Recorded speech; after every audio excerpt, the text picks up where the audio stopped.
All right, hey there, good morning, everybody. Christopher Hicks with Texas West Capital checking in with you just a few minutes after 11 a.m. Central Standard Time here on Monday, the 8th of February, 2021 in San Antonio, Texas. Great to have y'all checking in, and I'm going to apologize ahead of time for the stream. It looks like our connection in this area is kind of slowed down a bit at the moment, so if there's any bit of hang up there, just, I'll do what I can on my end, and I guess just restart your tab or something. See if we can get it to kick in a little bit better there. Hopefully, I was working out here just a minute as we were loading up, so hopefully I've done enough to get this working out real well for us, at least while I'm here for right now.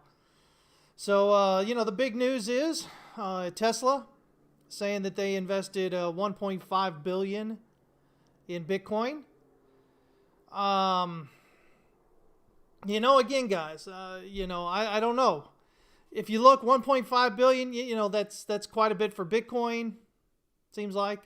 But in the grand scheme of things, with Tesla at an $800 billion valuation, that's really not screaming great support. Hopefully you can understand what I mean there. It's hard when you're when you've never had that much money. I've never had that much money. To kind of imagine that would be just like a tiny little test. But think about it, 1.5 billion of 800 billion. I mean, they're not like, it's not like, oh, we're all in kind of thing. Which would be kind of difficult, with 800 billion. It's a lot of money to kind of put in there, and you wouldn't get that in there anyway. But what I want you to do, though, is to continue to remain logical about what's going on instead of, getting hyped up emotionally. It's really hard not to. I know. But it is what it is. So right now, the market is pushing up on that. So we'll see if it can continue. We'll talk about some targets if price continues up over this morning's swing high this morning, the new all-time high. But until it does that, I think, you kind of wait. Either you wait for a pullback and you buy that dip, whatever it happens to be, or you wait for the breakout above the all-time high. I don't think that you buy in right now. Right now, you're just kind of there, after you've had a large pump again. Remember what happened not too long ago, just recently, the other Elon pump, and price came almost all the way back down. So the goal for you guys is not to be euphoric and emotionally tied to your trades right now, or ever really, but especially right now. So let me see here. So here's already, I see Sean Adair's here. What's going on, man? He says definitely seems like regulatory bodies will be. Oh, it just scrolled on me. We'll be stepping into the space in a much bigger way soon. Elon just gave them a giant middle finger. This is the catch-22 here, guys. You need institutional investment to make the value of Bitcoin rise.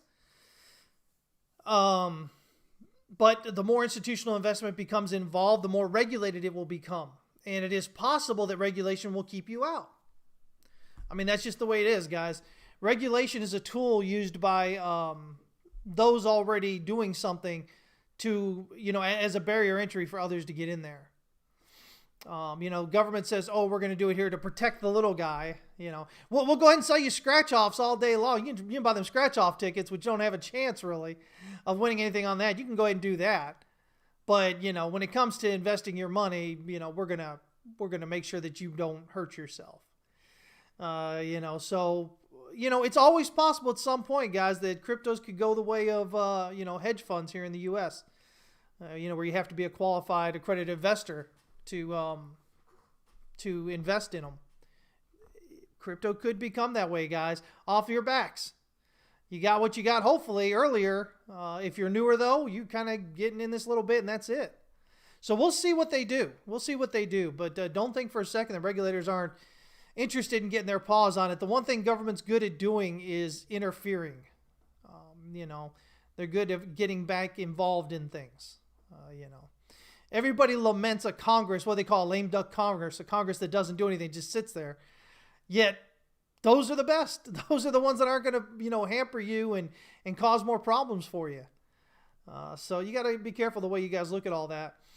Hey there, Crypto Mowgli. Good to see you. Nevlusian's here. Spiral Architect as well. Data checking in.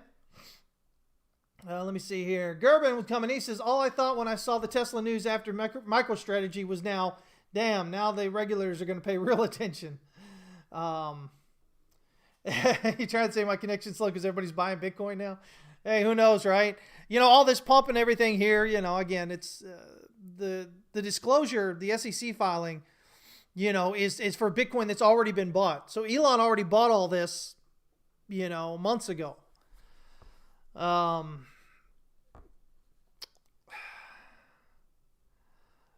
I don't know. Here's the thing, guys. When you've got people as large as Elon and Saylor over their MicroStrategy putting a lot of money in and then talking it up really great, I think there's potentially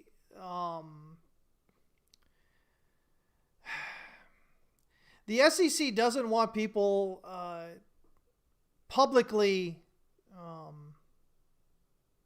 pushing things really hard, I guess what I'm trying to say.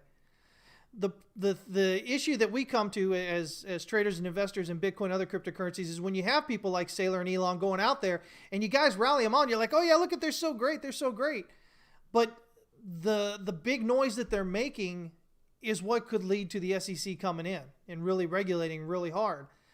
Because there are, I don't know, there's potentially ways that you could see it that they, with their social media power, could be seen. I think it could be argued potentially that they're pumping it, that they're doing things that they wouldn't normally be allowed to do because social media is such a new thing. It's nothing that's covered directly in the laws and the regulations, though the spirit of the regulations may be what gets them in the end, or gets, the whole thing in the end, guys. And, anybody that's been to law school, they know what I'm talking about. If you haven't, it's really difficult. If you haven't been to law school, you have to look at the laws and you go, man, that law definitely says this or definitely says that. And most of the time, the laws definitely don't say anything. And so this is especially something relevant, I think, with the SEC and, social media and cryptocurrencies, digital this and that. You can look back at what the laws have been, what this whole cluster of laws we have for investing and whatnot have been since the, almost 100 years now. And a lot of what goes on today may be judged to be, in violation of the spirit of what was written back then. So these are all, I just tell you these things so you guys aren't thinking, oh yeah, there's nothing can stop it, it's going to go up forever. Oh no, government can stop anything, guys. Unless you get rid of the government. And you're not getting rid of the government. I mean, that's not going to happen. So just some thoughts on that, guys. So, stuff to kind of hopefully keep you a little bit more grounded. Doesn't mean you can't make money right now. It doesn't mean you can't make money in the near or even the midterm here. But I think, when people are looking at Bitcoin 10 years out, I think it's great to have some ideas of where it could potentially go. But the fact is, it's only 10 years. Okay, it's only been around for 10, 11 years. It's never been through an economic down cycle, so a recession or a depression or anything like that. So we really, something I've warned you guys about, over the last couple of years, we don't know how Bitcoin's going to react in those. What we know is that Bitcoin is a risky asset, and risky assets generally are shunned in economic downturns. People get their money out of it. I know Saylor talks a big game about staying in, and, maybe he might. I don't see how it makes any sense for him. Other than as an ego thing, because he's made so much noise about staying in and he's got to stay up there and go, okay, well, I got to stay in now. But I don't even think that'll happen. I think it'd just be like, whatever, screw y'all, because I want to make sure I don't lose my wealth and my company's wealth. So there's a lot of, guys, you got to understand, there's a lot of moving parts going on beyond the simple nonsense that you see on crypto Twitter. That nonsense stuff, it works in the short term, as emotions are short-term drivers of market action. But they're not long-term. That's the thing. And you guys need to be careful about that. Let me check in with you. Who else is here already? Let's see. Telluride, what's up, man? He says all the tech people are moving to Texas and sucking up all of my internet bandwidth. Yeah, they're all moving right down the road to Austin. And it probably won't be long till they're moving here to San Antonio, which really is awful. San Antonio, if you guys don't know, San Antonio is pretty... the reason why the San Antonio-Austin area does so well, especially in economic downturns, 2008 to 2010, we still did pretty well here in Austin, San Antonio. First of all, Texas business climate is a lot better than most. Second of all, Texas has got its own power grid. But in these areas specifically, there's a lot of military presence, which brings with it then, if you guys know what the NSA is, the National Security Administration there, they've got a secondary office here. Basically, it's NSA 2. So the first one's up in Maryland. The second one is down here in San Antonio. We've got huge companies like Rackspace and others. So the underbelly of what's going on, and especially in San Antonio and into the Austin area, is this whole internet tech kind of sector thing going. And so we continue to do well here when things happen.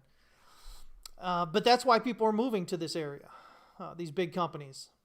That's why they're moving it there. It's a much better climate for them. It's got everything they need. It's welcoming. It gives them everything that they need to do what they need to do. So, yeah. Let's see here. Hey there, Pat. Says, hello there. I was positioned correctly from yesterday, but that was a coincidence. Hey, take it. Take the win, right? Let me see here. Hank says the $1.5 billion is from their primary assets, working capital, not from their evaluation. Oh yeah, I know they don't have $800 billion in the bank. They're worth $800 billion. You got to listen to what I'm saying. You know, that's their valuation. Yeah, I know the 1.5 is not that, but I'm saying for a company that's worth $800 billion, putting in $1.5 billion really isn't all that much. Hey there, Chris Day, Martin. Good to see you guys. What's going on, Brian? Let's see here. What's the history on that? Changing an asset class to an accredited only. Those already holding are grandfathered in. It depends on whatever the SEC wants to do. You know, if they decided to make crypto accredited only, I don't know that they would. I don't know how they would handle that, honestly. Usually stuff like that is pretty detrimental to the small investor. Usually it's just a quick chop off at the head or chop off at the knees or whatever for you. I don't know that they're going to do that, but I think, you know, again, when the SEC and a lot of government agencies right now are really trying to deal with this whole social media and influence and how that affects the laws as the laws were, again, intended to be. And, you know, again, as I said, here in the U.S., rarely is a law black and white. You know, 99.9 times out of 100, it's going to be gray. And it depends on the way you present it. What are your facts? You know, all these things to maybe look at it a different way. So, yeah, a lot going on there. Chester says, I thought we wanted regulation, so large companies had an outline for getting into Bitcoin. That's exactly it. You know, that's the catch-22. The only way the big money comes in, as you're seeing now, is we starting to get regulation or more clearer insights into how, you know, it's seen and custody issues and things like that. But at the same time, when you're bringing in those larger ones, then you're bringing in more regulation. It necessarily comes in with it. So the fear, you know, is obviously that with regulation coming in, you know, how far is the agency going to step in response? And that's really the issue there right now. Hey there, TV Canal. Good to see you. Let's see here. Dorsey of Twitter and Square has also been very pro Bitcoin too. Where would they draw the line on what to go after? Although Elon likes to test the boundaries more than others, I think. Well, you know, the first thing it's probably going to take I think it'll probably take a court case maybe to really kind of get it going first. And then it would depend on how that court case was ruled. Remember, here's the thing about agencies, guys. You know, so Congress has, according to the Constitution, has the power to give some power to agencies so that the agencies can be more specific and handle those specific things. So you got the IRS, the SEC, you know, all these things. But the thing, so their decisions act like law, but they can be taken to court, you know, pretty much like everything, but a lot easier. You know, and if the court decides otherwise, decides that maybe their actions they've taken aren't in line with the Constitution, stuff like that, then, you know, they can be taken the other way. But it always depends when you're getting there into court and how things are decided there. So, yeah. Let me see here. Arcadius, what's going on? Says Pelosi and the government owns a bunch of crypto. Yeah, maybe. I wouldn't put it by, guys. Listen, the biggest insiders on the planet. I mean, you know, inside trading is against the law. Congress, man, you know, I don't for a second believe that they aren't trading, they are doing insider trading. It may, if you look at this particular stocks that were bought and sold, whatever, during the whole pandemic thing at the first there, when you're looking at the filings for the congressional members, I mean, that makes a good case for insider trading of some sort. They're trading on insider knowledge that they have what the government's going to do. So, yeah. Hey there, Flaming Gala. Good to see you. Let me see here. What service did I use to make the website? It's me. I did it. I appreciate it, though. Thank you. I appreciate it. We're probably going to get somebody to redo that here soon, though. We'll see. Bill mentioning that's why San Antonio is known as the recession-proof city. Lots of oil to the south as well. Yeah, but, the oil to the south is this whole,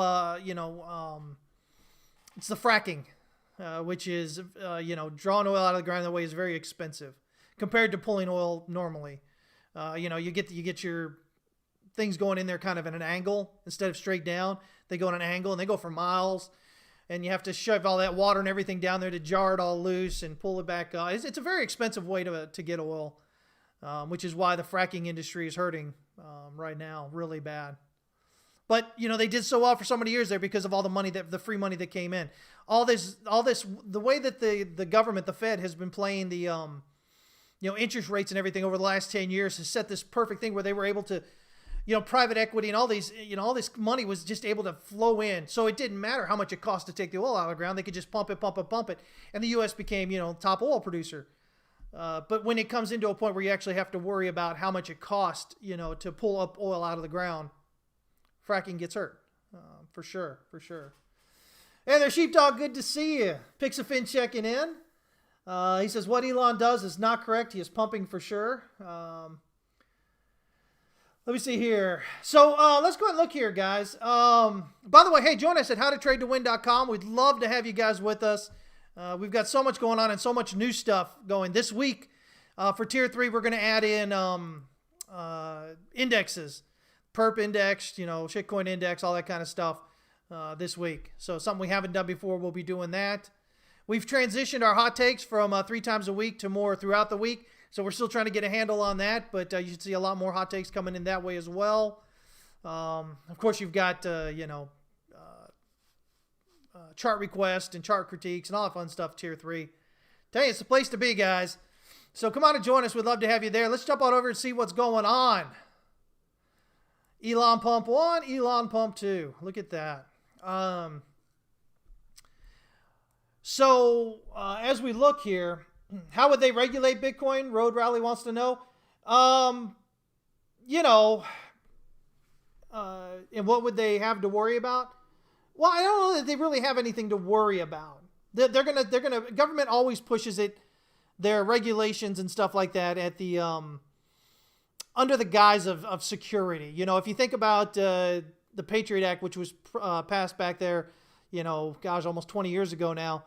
It was because of, it came right after the 9/11 attacks. And so it was, it was passed under the guise of security. And what we've seen since then is governments continued to pull even more power.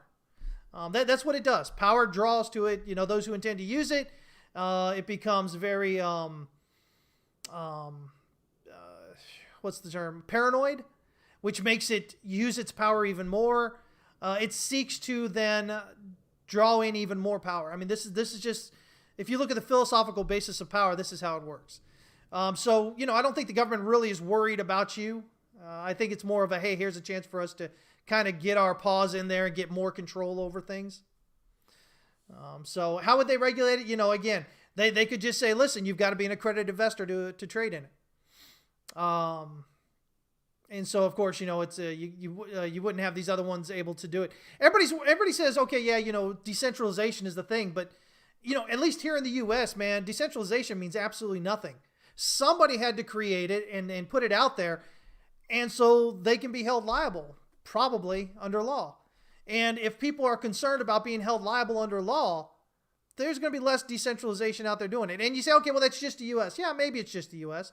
But the U.S. is a significant portion of Bitcoin. I mean, if you haven't been paying attention, Saylor, Musk, Tudor Jones. I mean, these guys, it's a lot of money from them. These are Americans. Don't for a second, let your hatred for America or your disgust of them because, we act almighty and whatnot, make you think that there isn't a real impact. And so, that's kind of where it is. Now, that wouldn't affect them, obviously. But, you say, well, how can they implement it? Well, yeah, they can get people like Coinbase and everybody else to keep putting in their, their KYC and AML. And you say, oh, but outside of the U.S., it doesn't matter. It does matter. The U.S. exerts so much control over the rest of the world. It's stupid. Because the U.S. is such a heavy hitter when it comes to economic impact and military. And so if you want that economic impact from the U.S., the good impact, and you want the military protection, the U.S. says, well, you need to do this, this, and this. And people do it. Or I say people, countries do it. It is what it is, guys. This is the way power works. It's not about you. It's never been about you. It will never be about you. I don't care who you can hire, Sanders, the other Bernie. Sorry about that. You can hire him all you want and have him there as president and AOC, but it's not about you. It's never been. It will never be. It's about them. Power is always about the people seeking it. It's never about how they can do for you unless it benefits them. But at the end of the day, that's exactly what it is. It's all about them. Most people won't ever realize that, though, unfortunately. Let's see here. Yeah, I mean, even before this right here, just in time. Yeah, I mean, you had this descending channel breakout right here. Definitely was worth going. Last week, I told y'all, and I especially told Discord, to watch this area right here, this support resistance level right here. On Friday, I let them know, listen, if it comes down there and it goes through it, then we can look at lower. And I gave some lower targets. I said, but as long as that holds, we should expect it to go up, potentially toward 48,000 or more. And so, this is what we got this morning. Nothing, overly surprising about it. Again, this area held, we should expect it to move up. But, it is what it is. We'll have to see how it goes up in here. If there is a decline, whether it's right here or up, up here at 48,000 or something, the decline is what you want to watch. What happens with the volume on that decline? If there's a significant volume like these here coming off this decline here, that's not a good sign. And I would be very wary at that time about further upside. But until we see that, again, this trend is still up here. We are out of that. Remember, I mentioned that we had to get above this 40,100 kind of level over here to get out of that bearish market structure. We're out of that. Now we have a low, a high, a higher low, higher high, higher low. Potentially a higher high as long as this doesn't drop below the last higher low there. Or I guess you could look at higher high here and then higher low here and then higher high. So as long as it doesn't drop below there, we've got a bullish market structure here. Hey there, Crypto Girl. Good to see you. Just in time, you got 48 to 49,000. What you have targeted? Oh, you're saying the same time as me? Yeah. So my initial thing, well, really what I'm looking at first here, guys, is this R2 pivot on the 1 hour and 4 hour. That's right there around 46,100, somewhere right about there.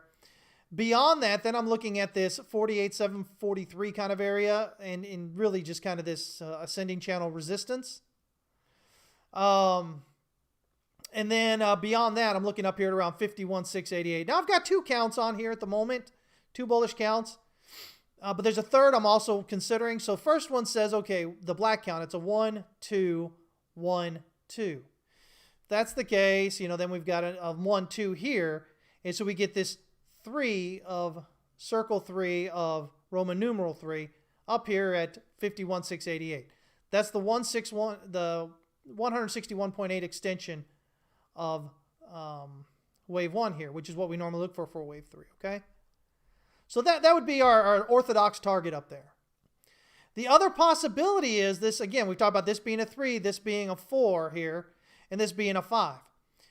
As a 5, there's always the threat of an ending diagonal. So if we look at that, we can go, okay, maybe we've got a 1, 2, 3, 4, and then we've got a 5 playing out here as basically a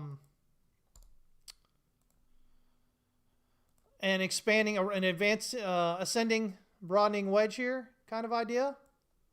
So you've got this expansion up here. So wave 3, which would be this here, the red count, wave 3 here is larger than wave 1, and wave 5 would be larger than wave 3. So, it goes up there kind of like this right here, right? Now, the other thought that I don't have on here is potentially an ending diagonal, not just an ascending broadening wedge, but just an ascending wedge. So where it goes something like this here. And in this case, you would have an A and a B and a C as 1. You have your 2. And then you have an A, B, C as a 3. And then you'll have a 4. And you'll have an A, B, C as a 5. Now, if that's the case, we would expect, if we're looking up here around the R2 pivot, is where I'm kind of looking at that. If we get above this swing high, otherwise this is the top right here at the 3. We would expect wave 4 to pull down toward the pivot because it gets it back here in wave 1. And then we would want to see a bounce off that and then an ABC up there to finish out 5. These are just possible counts. So your orthodox count has this 3 of 3 of 3 up here at about 51,688. Sorry guys. Yeah, this internet connection's kind of trash today. We've got some weather outside. So I do apologize for that. Let me see here. Road Rally, you're saying, no, I meant us. What would we have to worry about with regulation? Well, what would you have to worry about with regulation, Road Rally, is that you wouldn't be able to invest in it anymore. And I know a lot of y'all want to talk big game about, oh, yeah, well, I would just, VPN and all this stuff. Guys, if that's the federal law, why would you be so stupid? Seriously. And that isn't meant to be disrespectful, but it's meant to be a wake-up call. Why would you purposely violate federal law? Because it's not worth you getting caught and going to jail for years. And so, I know some people would probably try because they think they can't be traced. If the government was to do that, they would definitely add a lot more to tracing you. They would hire a lot more in terms of people to work to trace down accounts like that. It wouldn't be a good thing. You'd have to worry about that. Yeah. Tell your rudder, man. Don't make me tell your wife, man. But yeah, I mean, that's really, the thing there, guys, is that, it's what does regulation mean for you? Well, it means that you wouldn't be able to do this anymore. That's what it means. That's what you'd have to worry about. Again, it's always under the guise of protecting you. It's always under the guise of security. It's always for your own good. Yeah. Anyway, I don't know how y'all like living in that world, but that's the way it is. So yeah. Let me see here. Chester was saying, just for clarity, it seems Elon allocated 7.7% of its 19 billion cash holding into Bitcoin. Yeah, it's still nothing. 7.7% is nothing. That's again nothing. They're not going to be hurting if they lose that little bit of cash. If it was to go down. And they wouldn't even lose all that. They'd get out before it went to zero. So, maybe even if it dropped 50% before they got out, they'd lose what? 3.75%, 3.8% of their cash. I mean, it's not a big deal. Not when you've got 19 billion. So, again, I think you guys are downplaying what it is, I think, really, just because you hope it means good stuff. I don't trade that way. I don't trade on hopes and dreams, guys. Trade on the reality and the possibilities of what's going on there. Be long. I'm fine. Again, we've talked about being long already and just staying long while the trend's up. We give you things to watch. We give you things to look at. But as I continue to tell you, if price isn't going below these other levels here, there's no reason to be short. Like I said, I left Discord last Friday. The last thing I basically told him was watch this support here. If it continues down through that, then you can look at potentially being short. But as long as that holds a support, you continue to be long. It was as simple as that. But for a lot of people, I think it's the emotion is really difficult to get through. And I think here's what it is. I think a lot of traders, if they're scared to get in, it's because the position size they're looking to use is too large. Because that would mean their loss would be large. That's what they're scared of. And I think you guys really need to step back and take a look at that. If you're concerned about entering right now because you're thinking maybe a top's coming in, which is what we've talked about possibly, as these things work out, but no guarantees yet. So that's keeping you from entering. Then you're not taking advantage of the dips as they show themselves to go long. But that's because you're trying to put in everything you have. You're putting in a position size that's going to hurt you if it goes against you. That's the problem. It's not that the markets are wrong or that being cautious is wrong. It's that your attempt to enter is wrong. The way in which you're trying to enter with your large position sizes. That's where your fear is coming from. That's why you can't get in. If your portfolio is 20,000 and you're like, okay, I'm scared to get in right now because it might come against me. It's because you're thinking about, man, I want to go all along with 20,000, right? If you put in $100 of that 20,000, that's not really a big concern, right?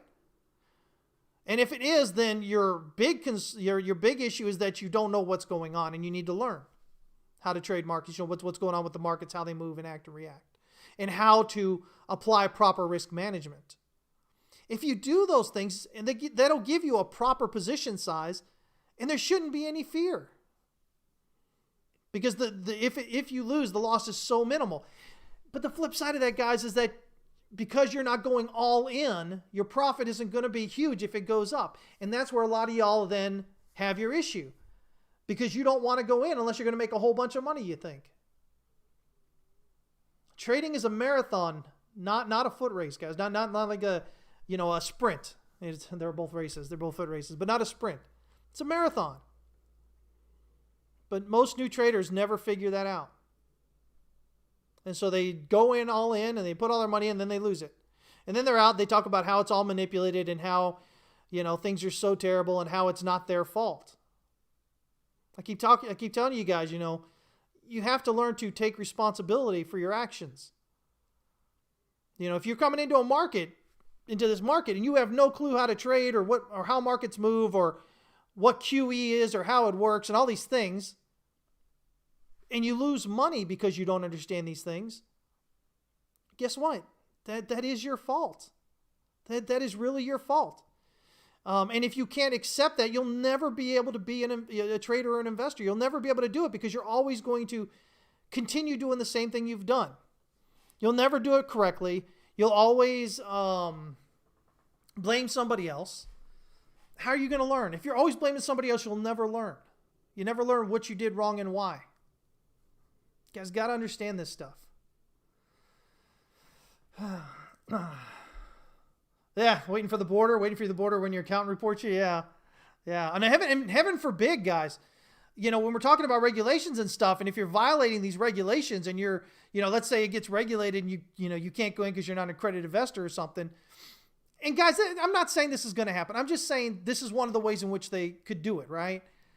But that would be some of the least of your worries because then you can't report it on your taxes. So now you're knowingly filing false taxes, another federal offense. And I'll tell you what, RICO laws and stuff like that, tax laws, those are the most effective forms of ways to catch you that the government has. Some of the biggest, crime bosses in history, criminal organizations in history have been taken down because of the tax laws. Yeah. It wasn't because of all the murdering or anything else they've been doing. It's because they got caught on their taxes. They use that route. So again, just something to kind of keep you guys paying attention to here. Oh, I'm not a fan of regulation. I've never been a fan of regulation. I've always said that we need regulation. See, this is the thing. You guys got to pay attention. We need regulation in order for the big guys to come in. So what's happened? So over the last few years here, there's been a little bit more clarification of how the government's looking at cryptos. Still not perfect yet, but at least there's more clarification out there. Custody services have done up. I said that was the big thing for the big guys, was going to be custody services because there's laws and whatnot about how they can, about when they invest and, needing to use custody services and whatnot. But I'm never a fan of regulation. Nah. And you say, oh, but without regulation, there would be all these bad things happening. Guys, all these bad things happen with regulation. Come on now. I mean, the fact that you have to, oh my God, the fact that it is required by law that there is a warning label on a fan belt that you put on a vehicle that says, turn the engine off before you do this, should tell you all you need to know about regulation and government. I mean, that's common sense. I mean that's common sense to anybody. It's not even common sense in terms of common sense. It's just anybody. You don't touch something that's moving. So, I mean, yeah, I'm not a fan of regulation and whatnot. It's just that's what's required if you want the big money in. But the flip side of that is if that's coming in, there's always the potential that you as the small investor or the small trader gets pushed on out. So, yeah. Farm D, what's up? Said, how about an ending diagonal where the first Elon pump is wave 1 and the February 6th top? Let me see here. February 6th top. Is that this right here? Is the top of wave 3 and today is wave 5. Well, so you said what? An ending diagonal? Okay, so if it's an ending diagonal, it has to be an ABC. So we would have to look at this as an A, B, C as your 1 here, right? And there's your 2. This, I would assume that this would have to be A, then this be B, and this be C for 3 here. If it is, we just have to find, the count would just have to make sense in here. So, we've got 1, 2, 3, 4, 5 here. There's 1, there's 2. 1, 2,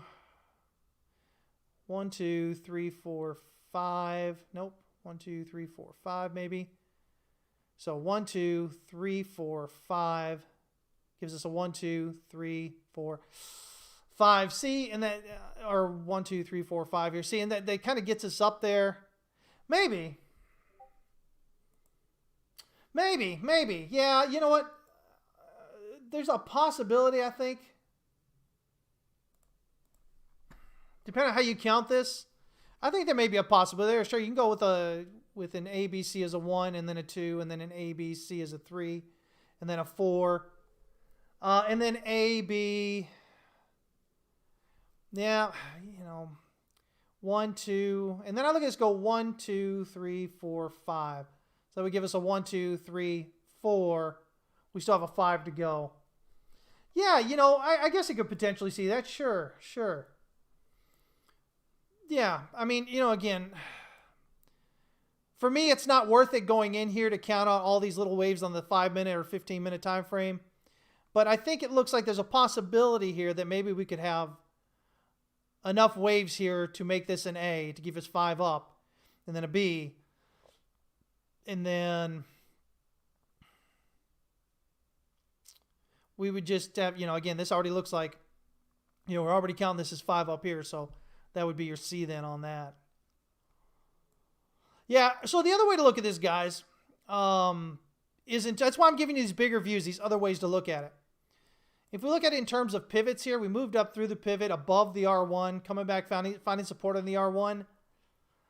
Often, something like this kind of move here, as long as we find support on this R1 and head back up above that swing high there, usually this tells me this is really bullish. But on occasion, you're going to have a rejection around the R2, and then it drops below the R1. And if it does that, then you start looking, okay, you start getting cautious about further upside. You want the pivot to hold. If the pivot loses, if you go up here through R2 and drop through the pivot, you should be looking further downside. But generally, more times than not, if it moves in sideways between the pivot and the R1, and it moves up through that R1, comes back, retests that R1 as support, and then continues up the R2, that has me leaning bullish, like a bullish, like potentially even a run up through the R5, because it's showing some strength in that area if it continues up and does that. But again, if it just moves up here and gets rejected somewhere around this R2, which could be that potentially even this 48,727 up here, could even be that, It gets rejected back down through the R2, down through the R1. At that point, I'm feeling really a lot more bearish about it at that point. And watching, does it drop below the pivot? Because if it does, then that should be all you need to know for, to understand it's at least coming down here 31.5, if not further. But what I want to see, as I mentioned earlier, was if it gets rejected at anywhere above this this resistance now up here, does it get rejected on heavy volume? That's what we want to see. If it, to kind of know if it's maybe distribution going on here. If it gets heavily sold up in this area, anywhere up here, then that's going to be a clue that the top's probably in at that point. So that's what you're going to want to watch there. Let's see here. Adam Brooks, what's going on, man? He says, I see a giant ascending, broadening megaphone from October 2020 base. Let me see here. Price has been reacting off the Heartline. Nice. Okay, let's see here. October 2020. Oh, you're talking about right here? Is this October 2020? No, where are we talking about?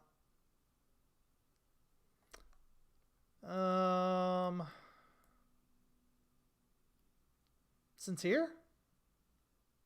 So all you've done is just draw a, basically, I guess a support like this. Which I think if you're going to do this correctly, I think you've got to do it from this swing low right here on the December 11th. Unless, you're just, let me see here. If you're trying to get in down here, you'd have to do it like that. Well, let me see here.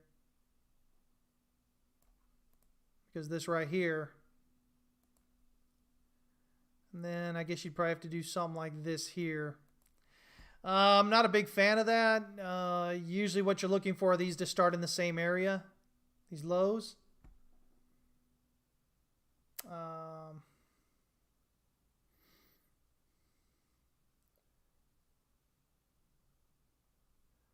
Hit the highs over here.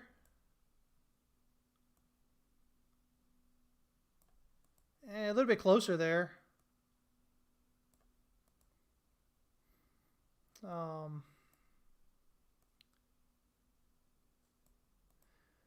I mean, definitely, you've got 2 points here. I would be down with this resistance here. I would be down with that. Those are two pretty clean tops there.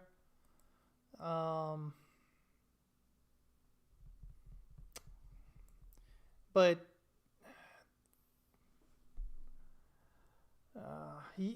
yeah, I'm having I think I might be having trouble exactly what you're talking about here, man. Sorry about that. But I mean, I would be down with maybe a top like this here. My big problem is this bottom here. I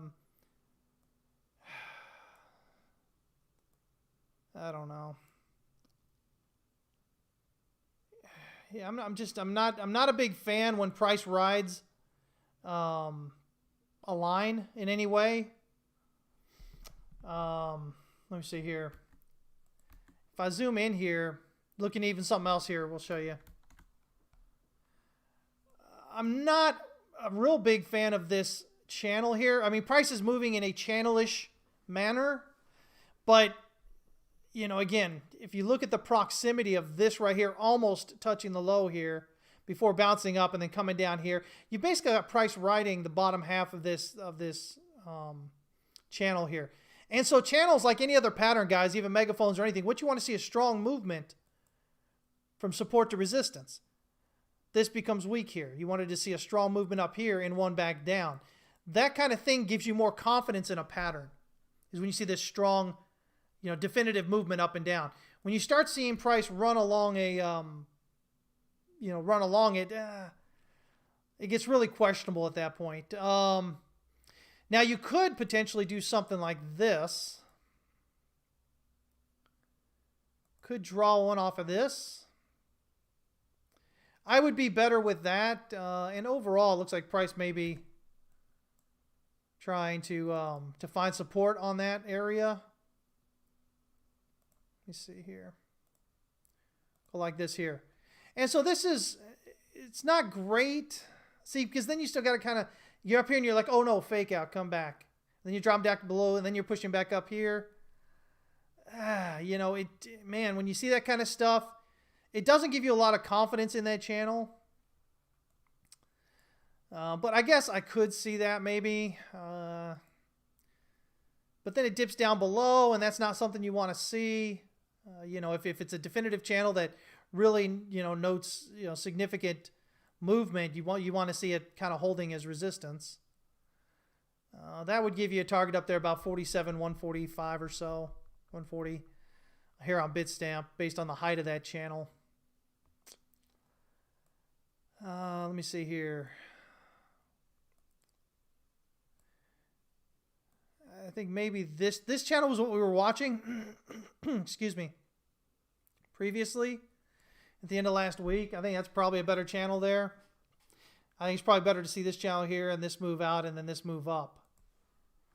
Coming off that.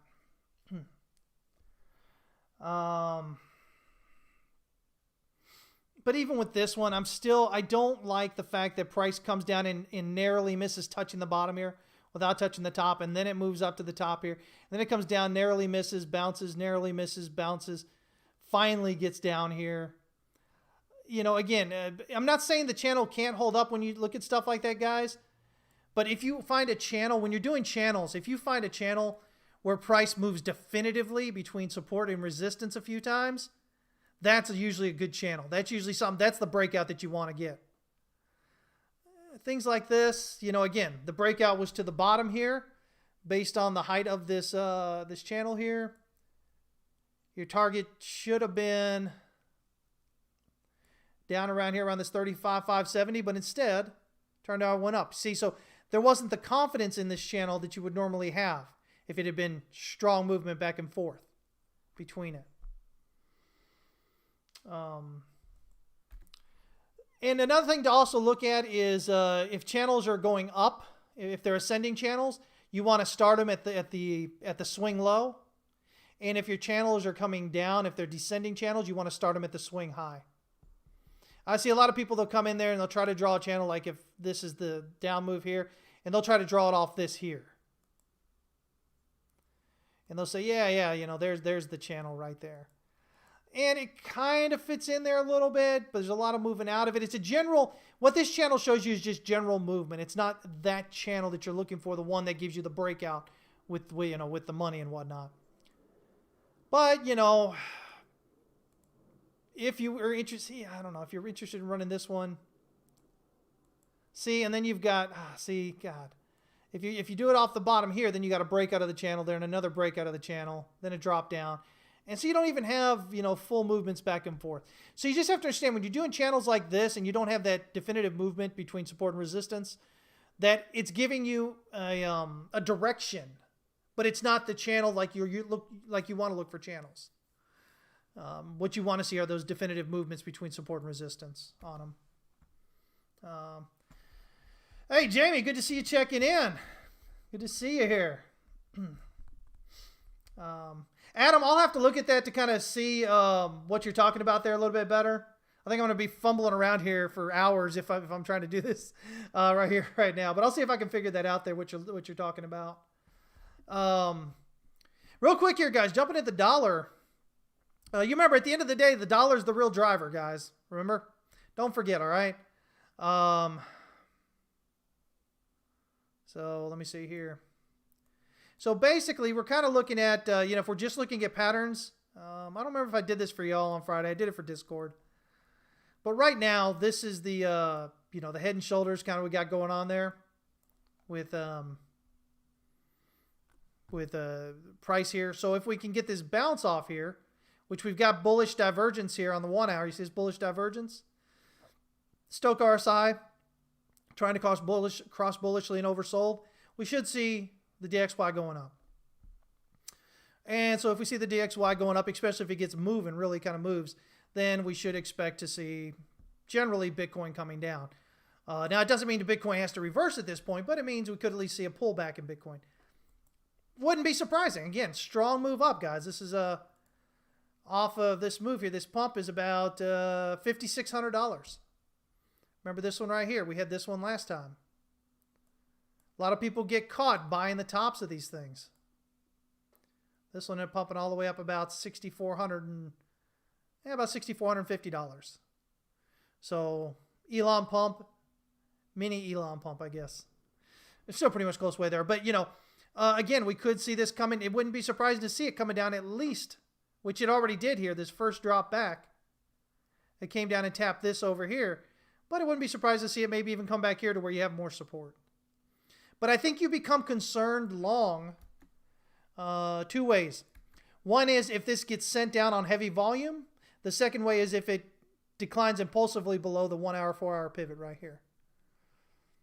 I think either of those things and both those things, together would give you should give you a strong bias against the upside at the moment. Now that could just be a temporary top. We'll see how far it continues to go at that point.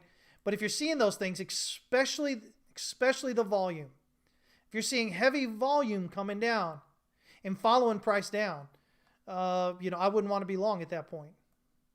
Now that doesn't mean it can't bounce and head higher, or that it won't come on down here, maybe make a spring down here and then head higher. But it does mean that at least in the near term, your upside's probably really, really limited at that point. What do I think about the idea that the DXY goes up and Bitcoin goes up too? Because the DXY is going up and is a sign of euro weakness relative to USD. But that USD is still weak, and increased MM2 means... Well, no. You've got some wrong thoughts on there. First of all, the money supply, what the Fed prints is not rotating in circulation. That's the problem. Most of that's sitting in the Fed vault for the banks to use as reserve so that they can make loans. The real dollar creation that you're looking for, when you guys talk about money printer going and all that, the real one you're looking for is the loans that the bank can make. That's where the real money creation comes at. Real money expansion comes at, monetary expansion. Like I said, most of the money that the Fed has printed sits in the vault, for reserves and whatnot. It can't legally be touched. It can't be just gone out. The Fed cannot distribute money legally, cannot just distribute money to people, UBI payments, anything like that. Now, Congress can come in and change all that, but right now the law is as it is. So the M2 supply means really nothing by itself. As a matter of fact, what do we know? Again, I've talked about this time and time before. Credit has been contracting over the last year, not expanding. So not only is the Fed, the idea with the Fed putting that money in the vault there is to encourage the banks to loan out more money, to loan out money to people who they wouldn't normally loan it out to. But instead, we know that last year the banks actually tightened their lending standards. So you had to be actually more qualified to get loans last year. So that in itself was halting credit expansion. On top of that, people weren't applying. People were not applying for all these loans, whatever. So that halted, added more to halting of the money of the credit expansion. Beyond that, people were actually paying off their debt. Companies were actually paying off their debt. And so that's destroying dollars. Every time you pay off debt, you're destroying dollars. The dollars returns out of circulation back into the bank.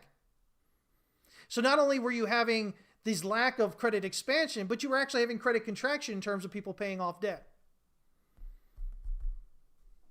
So, the scenario you pose there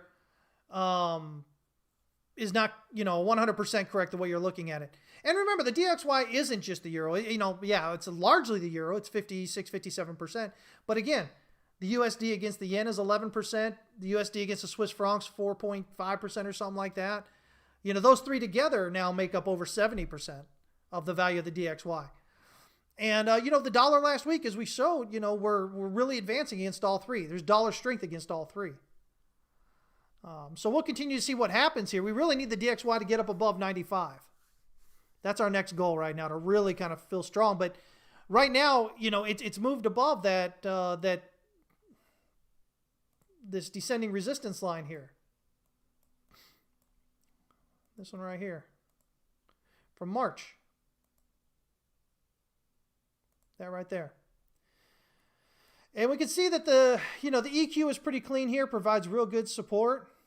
Real good support here. Support, resistance. Um, so, oh man, look at that. It's almost a perfect touch on that right there. So there's a lot of things saying, you know what, this is potentially a bottom on here, but nothing guarantees it. What we need, again, if we hit this 95-ish area up here, this is that large wave 4. So when you're looking at Elliott Wave, if that's wave 4 and this is 5 down here, then moving up above this should kind of confirm that. So we really needed to kind of press up above this 95 level up here, upper 94s. Until it does so, you know, this could potentially be a 1, 2, 3, 4 here, and a 5. But, you know, right now we kind of look at that as a 1, 2, and then 1, 2, 3, 4, 5, 3, 4, 1, 2, 3, 4, 5 gives you 5. There's your 5 down. Again, for me, a big thing is this this advance through this descending resistance, which has been here for almost a year. Right now, we're just coming back to retest that. If we can get a good bounce off and that thing takes off, I see little reason to think that the bottom's not in. And if the bottom's in, you know, again, it's going to go up here. And if we look at, it's not showing me here. Oh, where's my Bitcoin? What's going on here? Unsupported resolution. Oh, I got to go to the daily. That's right. So if we look historically at, you know, Bitcoin versus the dollar, I got to figure out, oh, here we go. There's the one that's at. You know, again, there's your correlation. Now, at times, they move similar, but overall, they diverge. As you can see here, overall, dollar moving up.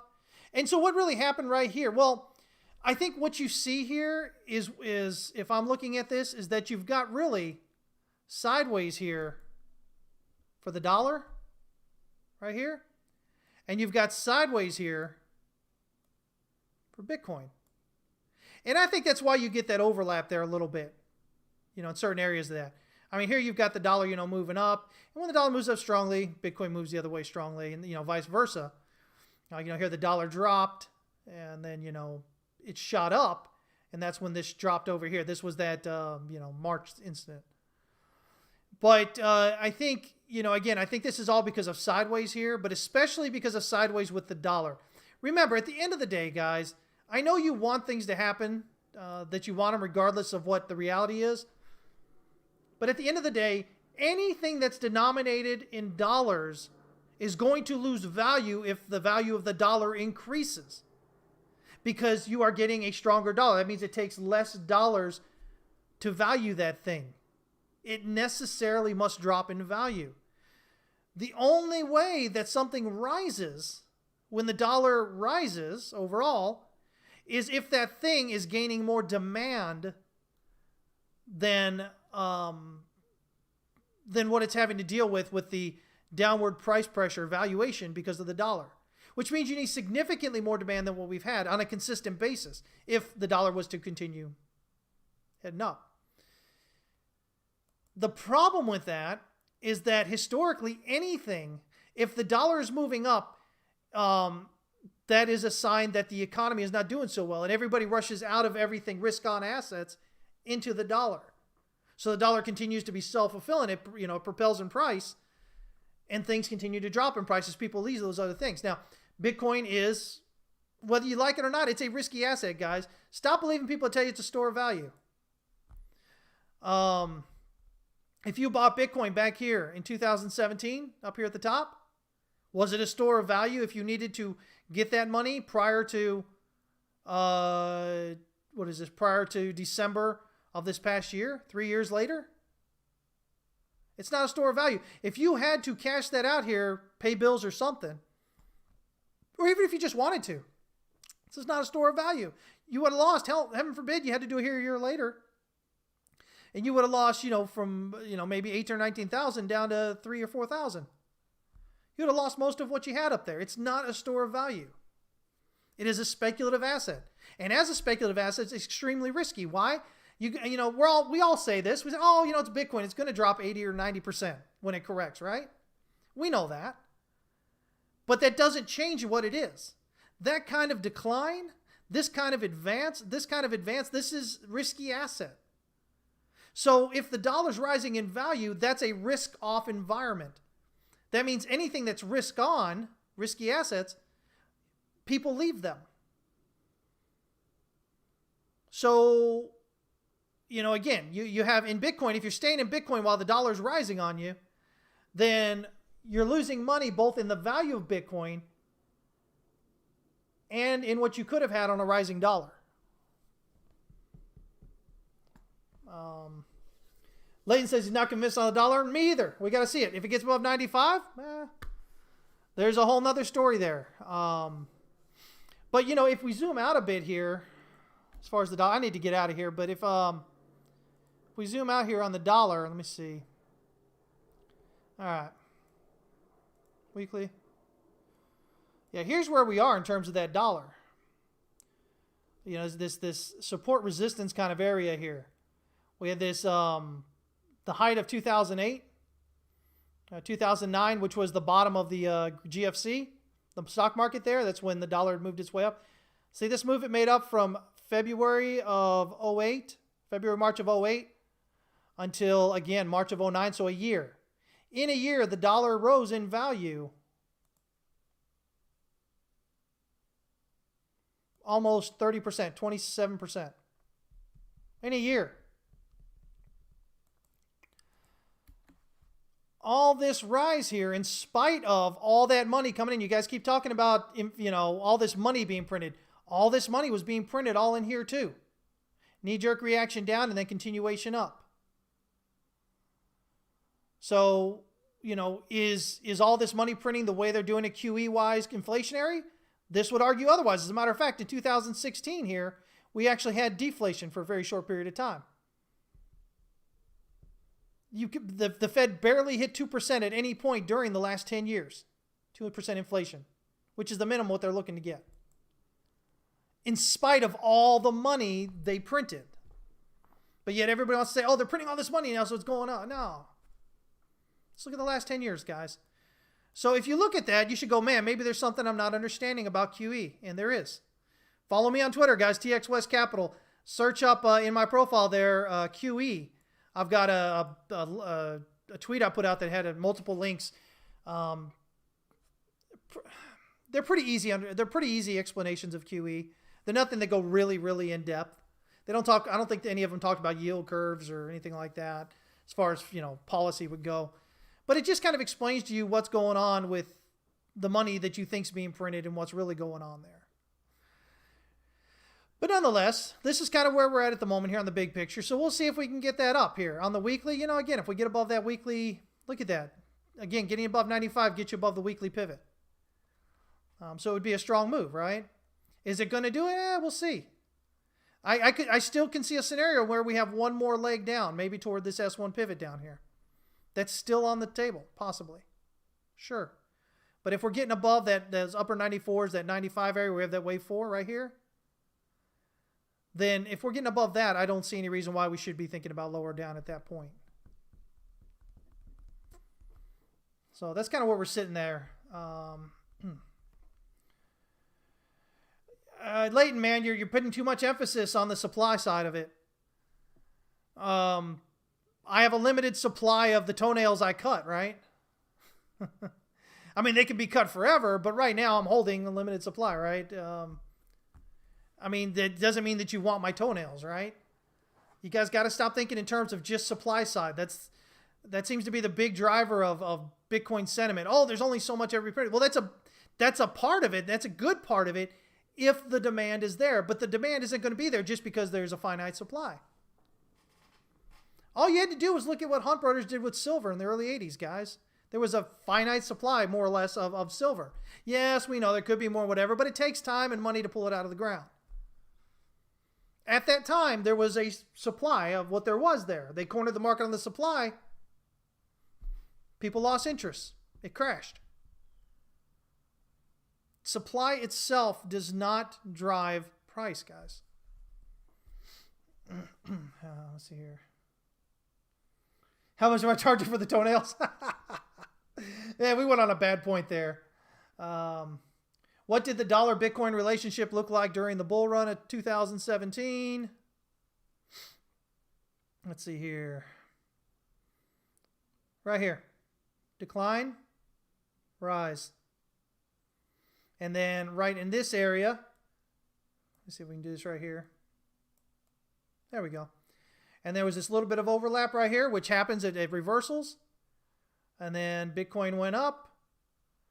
And we went down. And then overall, like I said, this is that area where it was really just sideways. Between the swing high, the all-time high, and that swing low. Between this swing low and this swing high was just sideways. So again, if this takes off and heads up here, this should head on down. But yeah, during that bull run right here, 2017, was this right here. Let me see here. That's what I'm looking for.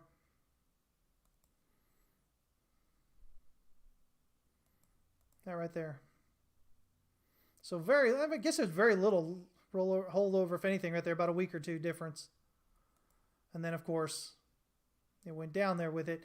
But really, again, big picture-wise, this is just sideways. Well, this is just sideways as well. It was swing high, swing low kind of thing going on there.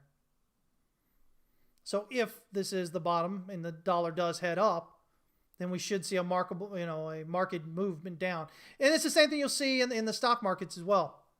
And gold and silver as well. Because they're denominated in dollars. And so why are you going to buy a depreciating asset? It would be depreciating. The value of it would be depreciating because the value of the dollar's appreciating. So again, anything denominated in dollars is going to lose value because it takes less dollars to purchase it. So that's kind of where they're. What's going on, Jordan? In before Elon is distributing on his admirers.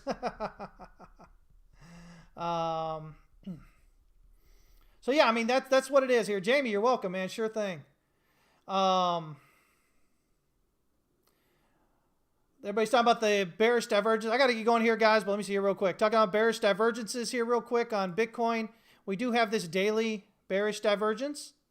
And, we can see we're almost topped out and overbought on Stochk RSI. RSI has bearish divergence. This bearish divergence will remain as long as RSI does not close above 89.28. If it closes above 89.28, the daily RSI, then it will invalidate this bearish divergence. I don't think the odds are great that it will, but, if it does, then that's fine. But until then, be cautious because you do have bearish divergence. So it can continue pushing up and still, this could still rise up here a bit and still remain bearish. The only other one here, let me see, 4 hour does have this local bearish divergence as well. Right here. You can see between this peak here on the 6th and then the peak today.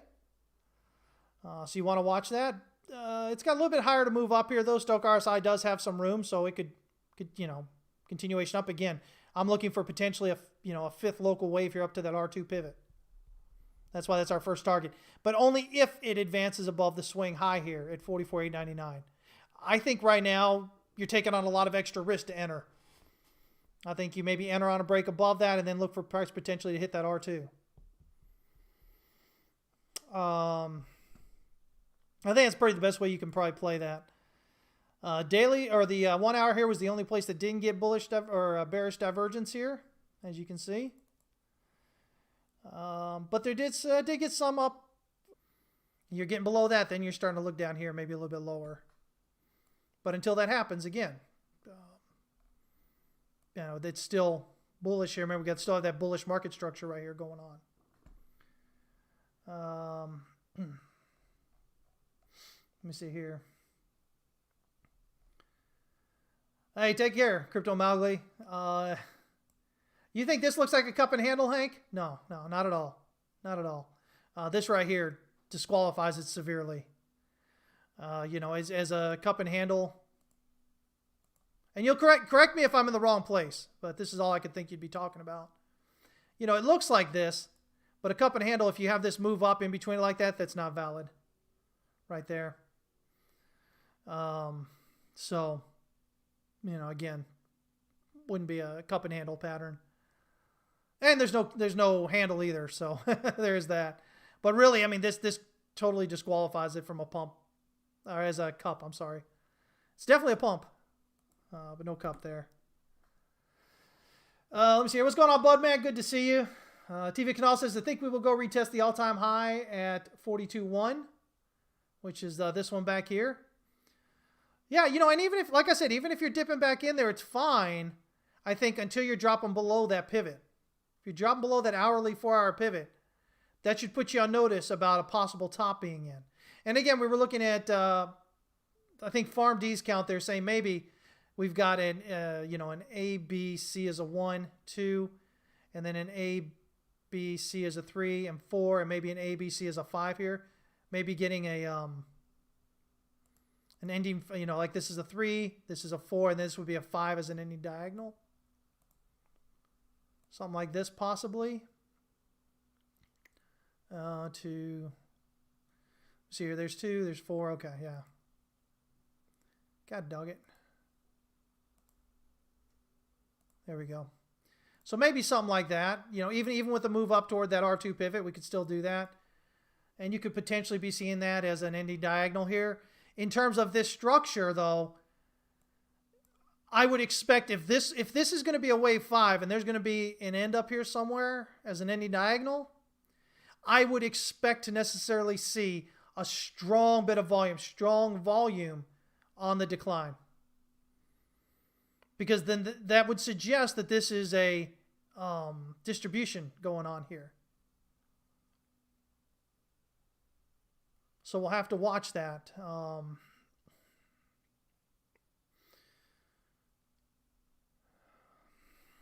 Yeah, I mean, that's about all I can tell you about that at the moment here. But other than the other 2 counts we were already looking at, how that would play out together with this trading range here. So we'll see what happens. If we continue to pop on up through here, then, this looks like more like a reaccumulation. We're heading up. But a breakout above this range does not disqualify distribution, because you would have a breakout above it would be your up thrust. And even higher up there would be a up thrust after distribution. So could still see that as well. I don't go over Ethereum today. I go over just Bitcoin and the dollar on Mondays and Wednesdays, and then everything on Fridays. However, starting next week, guys, we're going to change this to just 2 times a week, Tuesdays and Fridays. And then on Tuesdays and Fridays, we'll go over everything both times.